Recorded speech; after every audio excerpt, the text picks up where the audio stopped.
Well, hi guys, Coach Jerry here at the Protocol in Tucson, Arizona, and this is the mobility warm-up for the month of August. The warm-up that we're going to be doing for this month as well as next month has some specific drills in it that are geared towards the folks that are in the barbell class, but whether you're participating in that or not, there's still some really good stuff on this warm-up. We're going to go ahead and get started here. The very first thing we're going to do is the grok hang. For the grok hang, you're going to need a pull-up bar, and there are two types of grok hang, active and passive. If your shoulders can tolerate a passive grok hang, you should do that. If your shoulders struggle to go into that passive stretch, you can also do a more active. I'm going to go ahead and demonstrate both over here. The active, let's start with the passive. The passive grok hang, your shoulders are close to your ears. You're just having some traction here. This should feel really good. If you do not have the shoulders to do this, you can go into a more active hang. With this one, you're going to take your shoulders away from your ears, retract that scapula, and actively hold on to the bar. Both of those have their value, so if you're good at both of them, you should practice both of them. We have a time range on that one from 15 to 60 seconds, so that's going to vary greatly depending on your ability to hang from a bar. If all of those options are not good, like you don't have the grip to hang with your entire body weight, find a shorter pull-up bar here, where you can hang on and still keep a couple of toes on the ground to help take some of the weight off of there. Regardless of which option you choose, the grok hang is a great exercise for the shoulder. This is something that I do almost every day to keep my shoulders healthy. The next thing we're going to get into is the cat and cow. This will be done from the quadruped position. That's a fancy way of saying hands and knees. You're going to inhale, lift your head and lift your sit bones. Exhale, and round your spine, and try to look into your belly button. Inhale as you draw up, exhale as you push away. This drill and the next two drills we're going to be doing are designed to be all done together. So we're going to do 10 of cat to cow, and then we're going to go and do 5 of the world's greatest stretch on both sides. So to get into that, I like to go from downward facing dog, lift one of your legs up, bring it to the outside of that same hand, and this is that start position. So with my left foot forward, I'm going to take my left hand up, reach back behind me, and then attempt to place this forearm all the way down to the ground. Your mobility may not allow you to get all the way down like that. If that's the case, just do the best you can. You're going to do 5 on one side,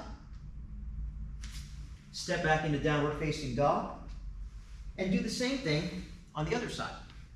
Inhale as you reach up and back. Exhale as you drop that forearm to the floor. Once you're finished doing 5 of the world's greatest stretch on each side, you're going to push back into downward facing dog, and we're going to go right into our next drill, which is downward facing dog to upward facing dog.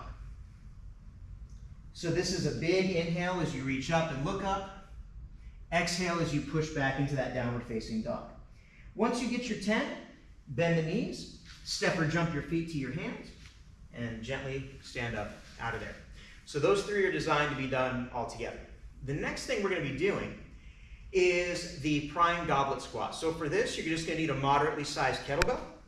We're going to pick that kettlebell up into the goblet position, and we're going to settle into a nice deep squat. While we're down here, we're going to do some mobility. So we're going to do some ankles. Push the knee out right over those 2 middle toes, mobilizing the ankle. You can also use your elbows to push your hips apart. This one feels really good. And you can just go between those drills. And when it's time to stand up, we've got to repressurize the cabin, so we're going to get some air and stand up. We're going to be doing 5 of these. How much time you spend rummaging around at the bottom, entirely up to you.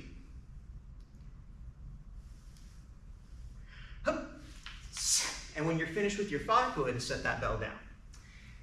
The next drill that we're going to do is the one-leg deadlift. We do this as an exercise, but in this warm-up, we're going to try to do it with a slightly lighter kettlebell than we might use for working weight. I'm going to place my right foot on the one side of the kettlebell, and my left hand is going to be reaching for the belt. This other hand is going to be out, straight and strong. We're going to come down. This bottom knee bends a little bit. Take some air, get some tension. We're going to do 5 of these. on both sides. When it's time to switch sides, you can flip around here or just switch. I'm turning so the camera can see. And now we'll do the same thing on the other side.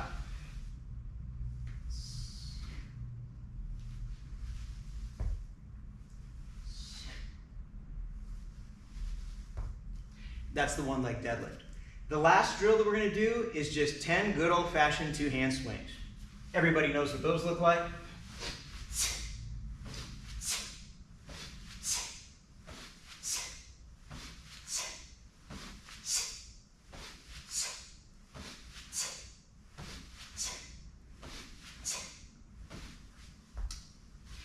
So it's a quick and easy warm-up, and we're actually going to be going through it for 2 rounds. 2 rounds on this one. So that is the warm-up for August. We'll see you guys soon.